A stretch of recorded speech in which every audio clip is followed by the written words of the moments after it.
Why do you always run from everything? You burn enough bridges, the only direction to move is forward. Well, there ain't no changing you, I guess. Well, I'm glad we finally understand each other. Start the engine, Comet Boy! Prepare to discorporate. Goodbye, son! Adventure Time is my favorite piece of fiction to ever exist. Never before have I proudly said that without second-guessing myself. You see, I love fiction. It has been my favorite genre ever since COVID, when we were all locked up in our houses and stuck with our own thoughts. For me, it felt like imprisonment, and I began my slow descent to madness. As a kid, I had mad anger issues because I was the loner trying to navigate what the world was like, just to be disappointed over and over again. I really had that main character syndrome, thinking the world revolved around me and I could change it. When I became a teenager, I became smarter, and I learned to realize that none of my efforts mattered, and I might as well let the world burn around me. Until COVID, when I'm stuck in one place for survival because of the world itself. It didn't help me reflect on myself to be a better person, but only added the seed of sadism. As I came out of COVID, I was more of a loner than ever before, because all I saw around me was the false happiness and chaos. For as long as I can remember, I have always hated chaos and would do anything to control it, so the world can become silent.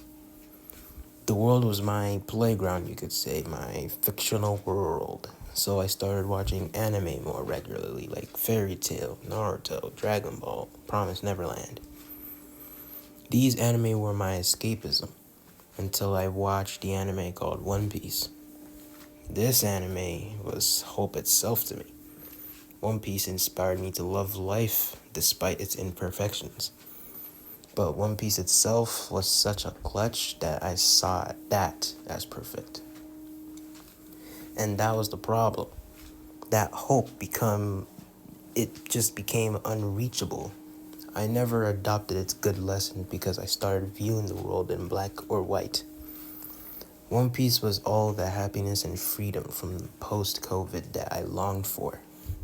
I saw everything else that I couldn't be as good like One Piece, and anything else that was bad like myself as bad. I started to hate what I was becoming, because I used to be a naive angel that cared enough to help the world, but then fell so hard I couldn't even will myself to see the light. And I hear about this open door philosophy, about a personal choice, about being happy or satisfied. I could have chosen happiness and found meaning to everything, and that gave me everything that makes me human. But I wanted to be satisfied, so I can finally find peace in this world. I became obsessed with returning to the womb.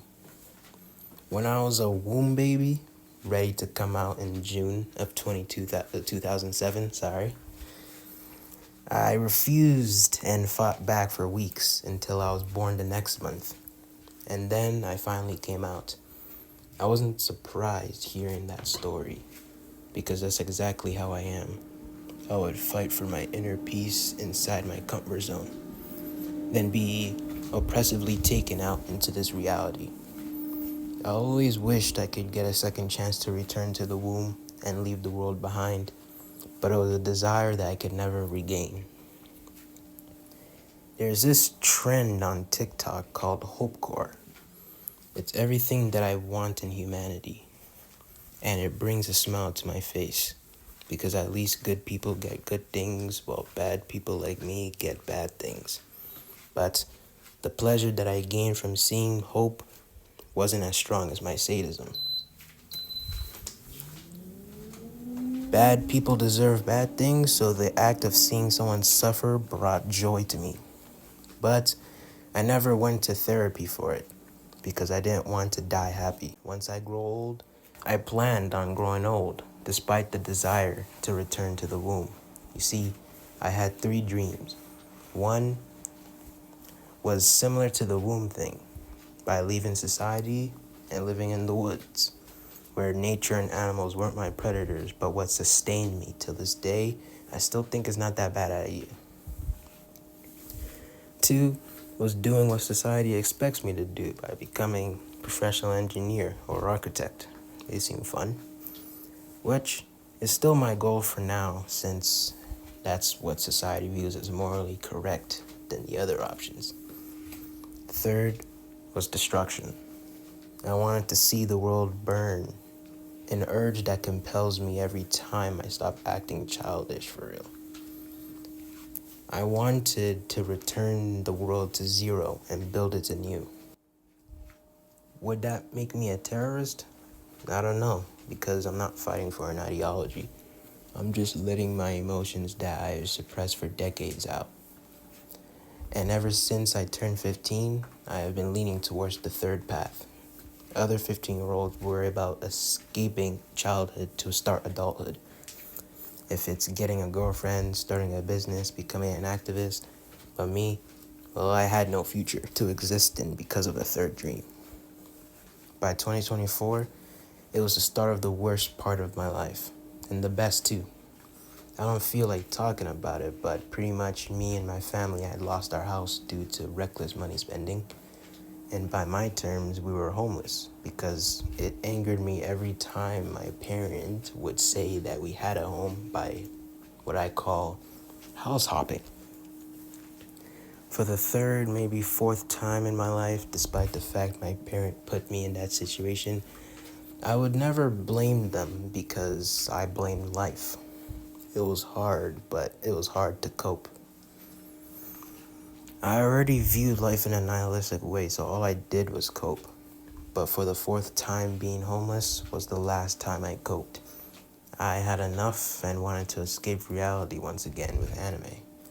But then I came across Adventure Time. I remember thinking of watching it, but decided not to since I wasn't into cartoons. I had recently bought a subscription to Disney for a specific purpose of watching Star Wars in chronological order by shows, games, and movies. But I was forced to watch the Clone Wars show, which took forever to watch until I could finally get to Revenge of the Sith again. So I occupied my time and gave Adventure Time a chance. Adventure Time was the first anime/cartoon that I chose to watch just for fun. Not cause I was forced like with One Piece and Naruto, but because I just wanted to have fun watching. And season 1 was something special.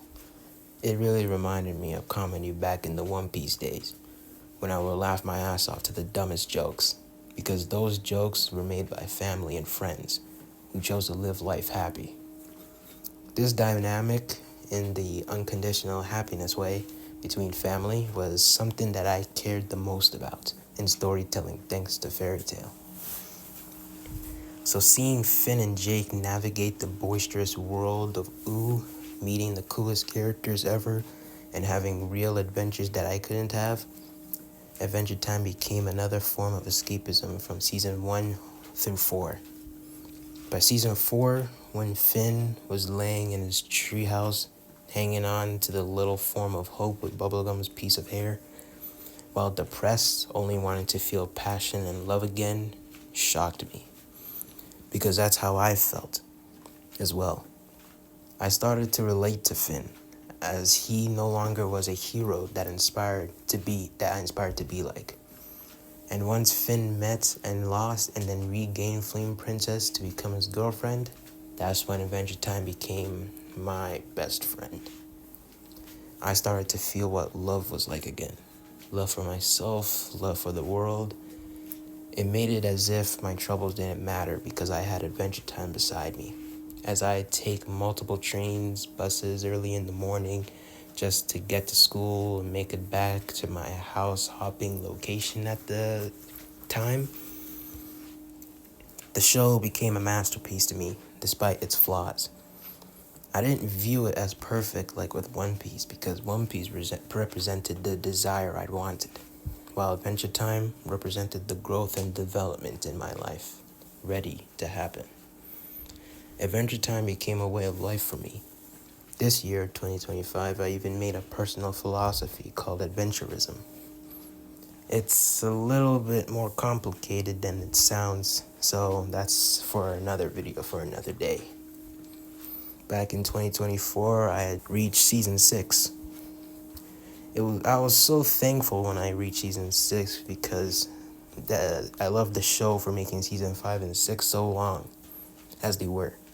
Because I got to consume so much happiness and funny comedy at once, and season 6 became my favorite season. Once again reminding me of my One Piece days, but a season that was looked down upon by its own community, very surprisingly to me. And the last episode cemented the show as my favorite piece of fiction, which is only a few words. I feel like I put a lot of work into this meat reality. I'd like to see it through. At the time, Finn was fighting a primordial being, ready to siphon and tear the energy of the Catalyst Comet, made from the universe. Orgulorg was a god.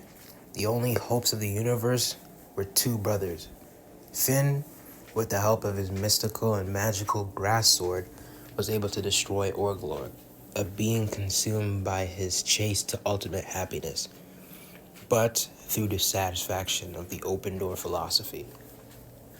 His obsession with domination turned against him, while Finn won because he was able to talk with the purple catalyst comet because of his willingness to help others, his subservience to the people. And because of his fight, he was able to prevail. He overcame his depression, unlike me, chose happiness, unlike me, and despite opening the door, he rejected it. He rejected the happiness of the future because he knew his purpose was seeing if the world he protected and nurtured could evolve and become better. He had hope for humanity, like me once, and never gave up, unlike me who gave up. One Piece showed me a way to the better future, but I personally couldn't join that future. Adventure Time didn't show me the way. It really saved me. I stopped that sense of escapism after that. I stopped coping with the bare minimum, and I started to make friends by just being myself. I stopped waiting for the future so I could just live it. Until death finally catches to me, I'll die happy with my legacy, not so my legacy can finally die. As if my fate defines my suffering, when in actuality, I determine my destiny while my fate guides the way. Adventure Time wasn't my escapism. It was how to learn to grow up. I needed to change in my life, so I really followed its lessons this time. Closed my eyes off to the comfort zone until I found discipline in changing for the better. Because I wanted to be like Finn. I saw Finn as the ideal human. His name may be Finn Mertens, but to me, he'll always be Finn the human. Because he didn't gain that title because the human race ended. He has that name because he's the beginning of a new. Humanity in every form reflects Finn's journey through the entire show. He's experienced childish heroism, nihilism, stoicism, greed, hatred, happiness, pleasure, savagery, lust, sloth, harmony, betrayal, friendship, brothership, favoritism, loss, altruism, humbleness, forgiveness, activist, suffering, escapism, change, acceptance, and growth. Finn experienced every emotion that has shaped the human race the way it is, the way it got worse till now. So why didn't Finn make that same mistake as humanity? Because he had a brother that reminded him to stay on the right path. My own little brother is the hope of my world, and the only thing on earth keeping me sane. That's something I share with Jake.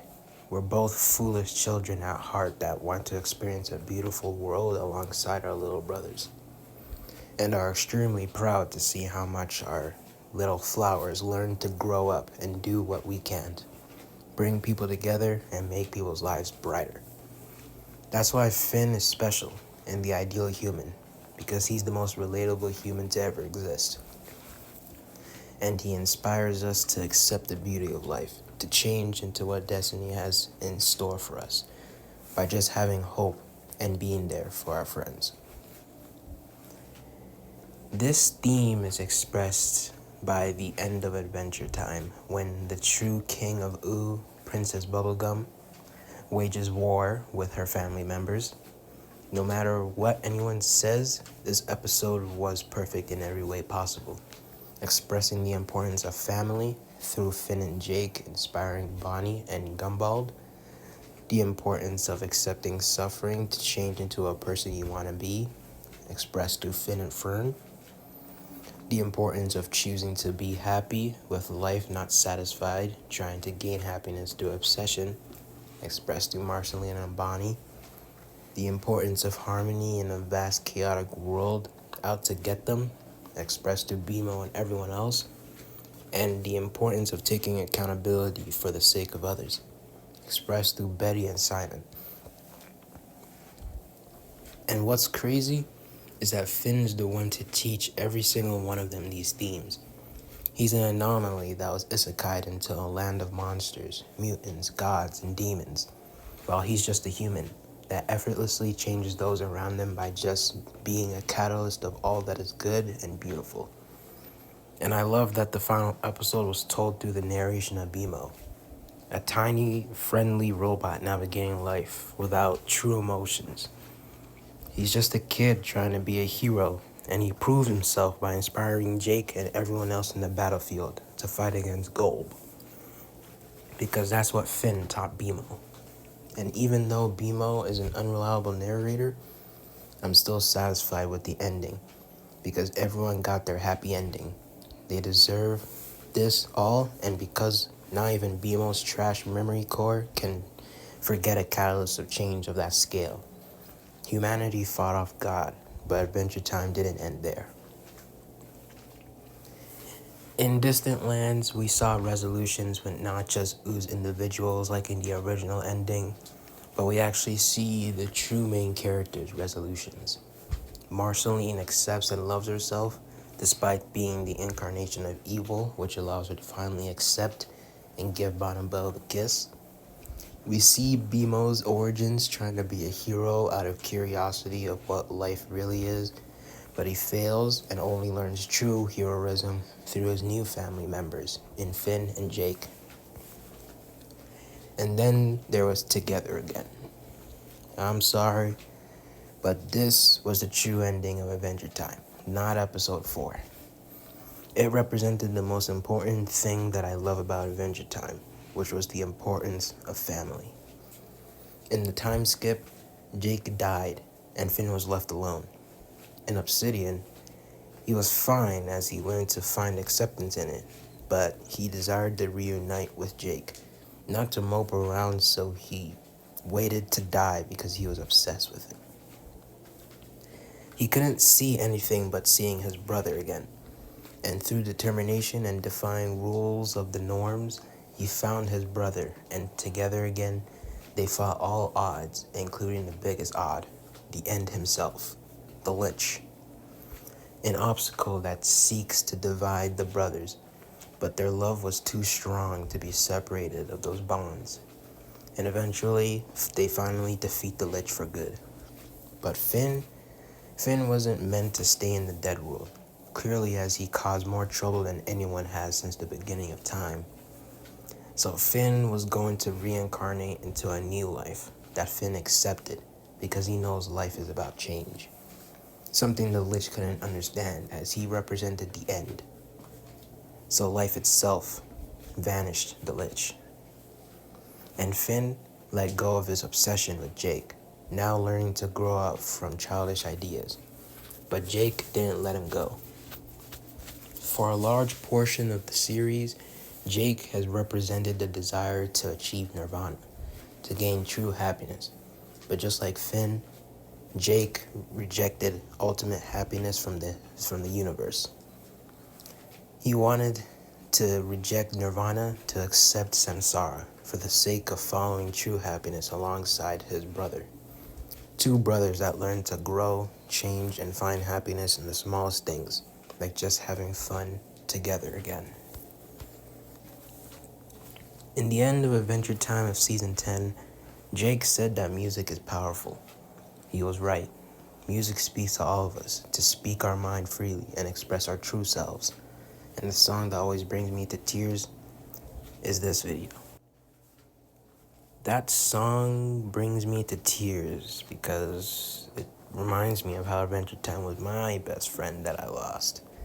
But I never really lost it. Adventure Time will always be beside me, but not in front of me, because Adventure Time saved me, so I could find something new to be crazy about, which is having fun with my brother until the passage of time ends, and not be hung up on the past and childhood that I never got to have with Adventure Time. Thank you, Adventure Time. You were my savior, and I won't forget how it turned the worst part of 2024 into the best. Some will see tomorrow, some have moved afar though. I'll meet you here again when it's time for me to go. Everything stays right where you left it. Everything stays, but it still changes ever so slightly.